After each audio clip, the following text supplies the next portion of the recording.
Lalu kenapa kamu ngincer keluarga?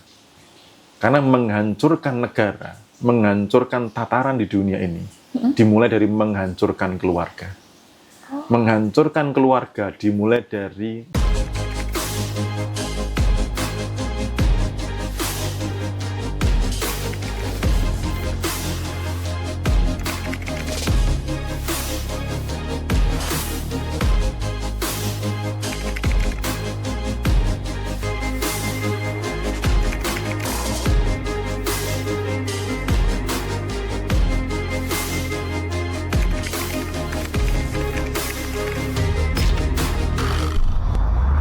Oke, jadi tetap harus diselaraskan dulu ya Mas Bimo ya. dirinya, makanya merasa dulu, prasangka dulu. Jadi benang merahnya gini, mau mengubah kehidupan, ubahlah prasangka dulu.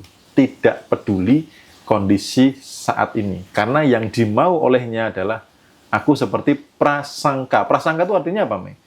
Dugaan. Artinya terus. belum terjadi kan? Betul. Iya kan? Bener nggak? Prasangka itu kalau sudah terjadi kan bukan prasangka namanya. Kalau sudah terjadi namanya syukur. Ya kan? Kalau prasangka itu berarti apa? Belum terjadi tapi sudah merasa. Gitu loh. SK-nya sudah jelas, perintahnya sudah jelas. Kalau tidak diubah prasangkanya, ya sudah. Apalagi kalau prasangkanya malah negatif. Nanti kalau bangkrut gimana? Nanti kalau selingkuh lagi gimana? Nanti kalau apes lagi gimana? Tuhan mengikuti persangkaan hambanya gitu loh. Jangan kaget kalau realitanya begitu lagi, dan begitu lagi gitu. Tapi kadang kita kalau berpikiran negatif itu terjadinya cepat banget Mas. Kalau berpikiran positif itu misalnya punya impian ini sudah dibayangkan dan lain-lain itu susah terjadinya. Itu juga karena ketidakselarasan energi itu ya. Iya, karena rasa. Membayangkan itu kan dari sisi pikiran. Rasanya gimana? Nah, rasa itu tidak hanya pada saat membayangkan. Semesta itu ibaratnya menilai ya, memberikan skor gitu ya. Ibaratnya dia itu pengawas gitu ya.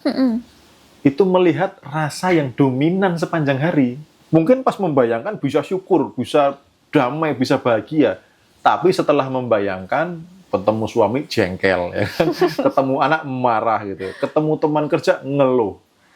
Kalau ini dominan sepanjang hari, maka yang mikir positif tadi tidak terjadi. Tapi kalau mikir negatif, perasaan untuk negatif gampang nggak? Gampang banget. Gampang. Ketemu teman ngeluh, ikutlah gitu ya. Ketemu pasangan nyebelin, jengkel, bisalah, mudah lah gitu ya. Nah itu, karena selaras. Di negatif itu mudah selaras. Tapi di positif kadang orang tidak mau untuk selaras. Nah itu, makanya rasa dulu diberesin. Kalau rasa sudah oke, membayangkan jauh lebih powerful. Kayak gitu. Karena seperti meditasi mencipta di medan kuantum, itu seperti kayak nanam bibit, nanam benih. Nggak bisa cuma nanam sekali tok, berharap langsung tumbuh subur.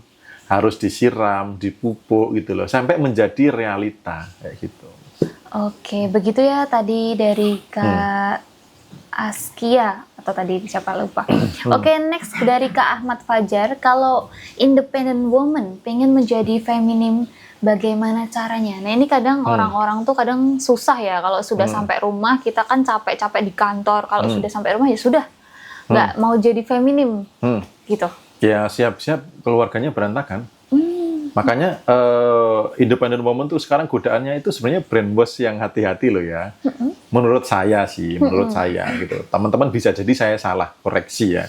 Itu brainwash supaya satu, kehidupan rumah tangga itu hancur. Yang kedua, generasi anak itu tidak terdidik dengan baik, negara itu hancur, dunia itu hancur. Gitu. Karena ketika pria dan wanita sudah sibuk ya, yang didik anak siapa? Betul. Sorry, pembantu. Kualitasnya kayak mana? Gitu loh, ya didikan mereka.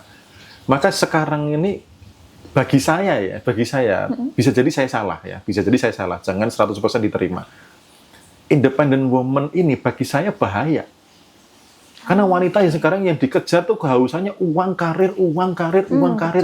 Kadang dia sendiri pun enggak apa-apa, enggak menikah enggak apa-apa, cerai enggak apa-apa, anak enggak keurus enggak apa-apa, anak kecanduan gadget, matanya minus, kelakuannya tidak benar, tidak ngerti attitude, anak seperti zombie, tidak ngerti tata krama. Ya. Jadi obsesinya wanita itu bergeser untuk yang independent woman. Gitu loh. Oke. Tapi kalau hati nurani yang paling dalam gitu ya, misalkan nih Mei, kamu pengen cemerlang di karir, ya kan, punya uang yang banyak dan sebagainya, tapi resikonya ya dengan pasangan bisa jadi tidak harmonis. Oke. Yang kedua anak berantakan, atau punya pasangan yang kaya raya, tapi kamu di keseharian tuh penuh melayani gitu loh. Seandainya bekerja ya ala kadarnya, atau bukan yang sampai berkuarir banget gitu ya, sampai harus lembur, harus melupakan semua rumah, atau mana gitu. Pilihan yang kedua dong pastinya. Pasti yang kedua kan. Jadi dengan anak bahagia, ya kan, dengan pasangan bahagia gitu ya. Itu jadi independent woman ini saya melihat dari sisi yang lain gitu ya. Wanita ini mulai digeser oleh dunia dalam tanda kutip, keluar dari kodrat. Maka korbannya adalah hubungan dengan pasangan dan anak. Sekarang cek, ya cek anak-anak zaman sekarang seperti apa. Miris kalau ngelihat, miris kalau lihat, gitu. Oke, nah gimana kalau misalnya kita itu jadi independen demi menarik pria yang mungkin lebih di atas kita, Mas? Secara mungkin karir, jabatan, uang, dan kekayaan. Belum tentu. Oh, belum tentu bisa terjadi. Oh, malah Gitu. kadang Justru nariknya... kebalikannya adalah yang lemah. Oke. Atau malah kesulitan menarik. Kan ada temen yang ini, karena berkarir luar biasa, pria mau mendekat malah takut.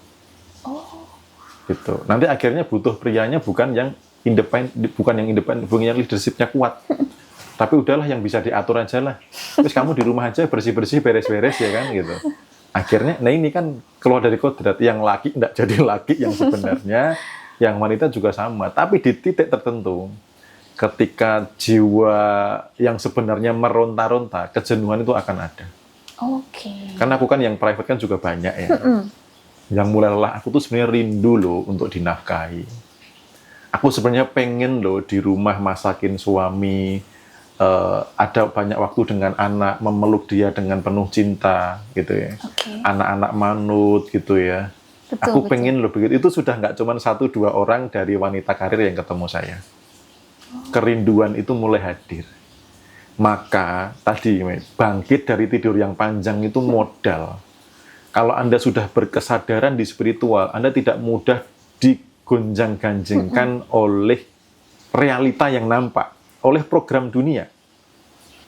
Lalu kenapa kamu ngincer keluarga?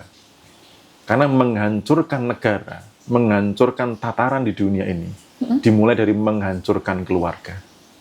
Menghancurkan keluarga dimulai dari mengubah peran naturalnya sebuah keluarga. Itu ngeri. Kalau dibaca, luar biasa. Ngeri, luar biasa. Gitu. Oh gitu ya ternyata. Jadi hati-hati ya dengan label independent woman ini ya Mas Bimo ya. Kalau sudah berkesadaran spiritual, ada FOMO, ada yang viral tuh justru malah, sebentar, siapa yang menggerakkan viral ini? Apa tujuan pengendali, ya pengendali titik-titik gitu ya, melakukan ini? Justru akan hati-hati, karena sudah berkesadaran spiritual. Tapi kalau enggak, ya sudah. Ada ini, sekarang zamannya wanita tidak lagi dikekang gitu ya. Dan menikah itu sebuah penindasan seolah-olah itu. Bahwa wanita harus di rumah, wanita harus nurut, wanita harus ini, harus itu dan sebagainya. Jadi itu di brainwash bahwa ini salah. Saatnya wanita tampil, saatnya wanita mengejar karir, saatnya wanita mandiri secara finansial. Itu coba deh kalau teman-teman yang sudah bangkit secara spiritual, sudah kesadarannya tinggi, coba di dalam ketenangan dievaluasi. Ketika generasi anak-anak ini hancur, nggak ngerti tata krama, nggak peduli dengan lingkungan. Coba nih, kalau udah kecanduan gadget kan nggak peduli sama orang lain kan? Betul. Di situ ada tamu misalkan nggak peduli, di situ ada siapa, orang tua lagi susah apa, nggak peduli gitu. Ini kalau nanti dewasa, kan kita tua nih. Kalau dia mimpin negara yang begini kayak mana? Negara hancur nggak? Hancur. Hancur gitu loh. Jadi hati-hati dengan sesuatu hal yang viral. Kalau melihat dari kacamata spiritual, arahnya ke sana. Gini ya gitu, kayak gitu. Oke, nah kita ada 2 pertanyaan terakhir yang akan saya bacakan, Mas Bimo, sebelum kita akhiri. Ini ada pertanyaan dari Kak Ehsani. Mas, bagaimana cara menolak ajakan teman yang toksik? Misalnya diajak ngobrol atau kumpul. Nah, kadang kan lingkungan toksik ini malah cenderung ngomongin kejelekan orang ya, Mas Bimo. Ya. Yang pertama, beresin dulu energi Anda. Karena kalau Anda dihadirkan orang yang toksik, di dalam diri Anda ada toksik yang belum beres. Oke. Gitu loh. Bisa jengkel, ya, bisa kecewa, bisa apa. Sehingga, kan tadi, proyektor layar itu tergantung yang di laptop ini. Gitu loh. Semesta besar tergantung semesta kecil. Kalau di lingkungan Anda ini penuh toksik, di dalam diri Anda belum beres. Kalau diri Anda beres, beda. Dulu saya berada di lingkungan toksik. Ketika saya mulai belajar pengembangan diri, baca buku, kemudian banyak hal yang dilakukan gitu ya. Terkait dengan lebih mudah syukur dan lain sebagainya. Jarang ketemu dengan orang yang toksik. Jarang banget, minim banget. Misal ketemu pun nggak akan lama. Ya, kayak kemarin yang toksik kan nggak bertahan lama kan. Jadi akan ini otomatis. saksi hidup gitu. Jadi akan otomatis keluar dari circle itu ya. Iya, dikondisikan oleh semesta untuk mental. Sorry, di sini tempatnya orang berkelimpahan, penuh syukur, damai, bahagia. Kalau toksik di sini, tunggu mekanisme semesta. Mental sendiri kan gitu. Yang pertama. Yang kedua, mulailah tegas untuk mengatakan tidak. Gitu loh. Jadi, sorry, tidak bisa. Kenapa? Tidak apa-apa. Gitu loh. Misalkan aku lagi sibuk belajar buku tentang ini, dibilang sok suci, tidak apa-apa. Maka teman-teman yang sedang berjalan di kesadaran spiritual itu, mereka mengalami hal yang mirip. Teman-temannya makin dikit. Teman-temannya makin sedikit karena ada transisi. Yang tidak sefrekuensi itu dilepaskan, dijauhkan, dibuat untuk tidak mendekat. Tapi di masa transisi ini seolah-olah sendiri. Tapi kalau bertahan di situ, nanti akan dipertemukan dengan orang-orang yang saling support. Yang di kesadaran spiritualnya udah jadi. Gitu. Jadi kalau sedang masa transisi, tidak apa-apa. Itu bukan hal yang aneh. Anda sudah di jalan yang tepat. Karena saya juga ngalami gitu. Dan teman-teman, nah ini contohnya nih, ada iya bener, pas om gitu. Ya, karena memang gitu. Itu mekanisme semesta secara otomatis. Gitu. Jadi tegaslah untuk mengatakan tidak. Tidak apa-apa kok ditinggalin sama orang tukang ngeluh. Enak malah. Jadi kita nggak jadi tempat sampah ya, Mas Bimo ya. Iya, di tempat sampah. Oke, nah untuk pertanyaan terakhir sebelum kita tutup adalah pesan apa nih dari Mas Bimo untuk teman-teman di luar sana yang mungkin sedang mengalami kebangkitan spiritual, hidupnya sedang terhimpit, kehidupannya lagi pahit-pahitnya, ini lebih pahit dari Broto Wali itu. Apa pesannya Mas Bimo untuk teman-teman di luar sana? Ya, jadi buat teman-teman yang sedang mengalami kehidupan yang terhimpit, masalah yang bertubi-tubi, sebenarnya itu sinyal kebangkitan darinya. Itu sebenarnya ajakan dari Tuhan, dari Allah untuk ayo bangkit, ayo bangun, hidupmu nggak di sini. Itu sinyal ya. Tergantung teman-teman mau nangkapnya gimana. Teman-teman boleh belajar dimanapun tentang kebangkitan spiritual. Informasi sekarang tuh banyak sekali. Teman-teman bisa paham mungkin dari e-book, dari mana boleh ya. Kalau teman-teman tergerak untuk ikut kelas offline saya juga boleh gitu. Siapa tahu dari situ mengalami kebangkitan spiritual yang luar biasa gitu ya. Tapi kalau misalkan harus dengan yang cara yang lain, saya menghargai setiap perjalanan spiritual seseorang. Karena kadang ada orang yang diperjalankan dengan dijentoskan dulu ke tembok gitu ya, baru sadar. Ada momentum-momentum yang kadang tidak perlu mengalami kepahitan yang luar biasa, tapi ada sumber informasi yang datang. Ada percikan cahaya yang datang yang membuat, oh, aku harus hidup yang sebenarnya begini. Aha, hidup sebenarnya begini. Nah, jadi teman-teman, pesan saya, yuk bangkit dari tidur yang panjang. Dengan cara apapun, kita saling mengingatkan. Lalu buat yang sudah bangkit, ya jaga gitu loh. Jaga bersama-sama, saling mengingatkan, ini sudah benar, yuk terus berjalan di situ, dan seterusnya, ya. Biar makin banyak orang yang berkesadaran dan dunia makin indah itu. Nah, terima kasih teman-teman, terima kasih juga Mas Bimo untuk kita ambil waktunya ya. Kita tadi banyak banget tanya-tanya. Terima kasih teman-teman. Selamat sore.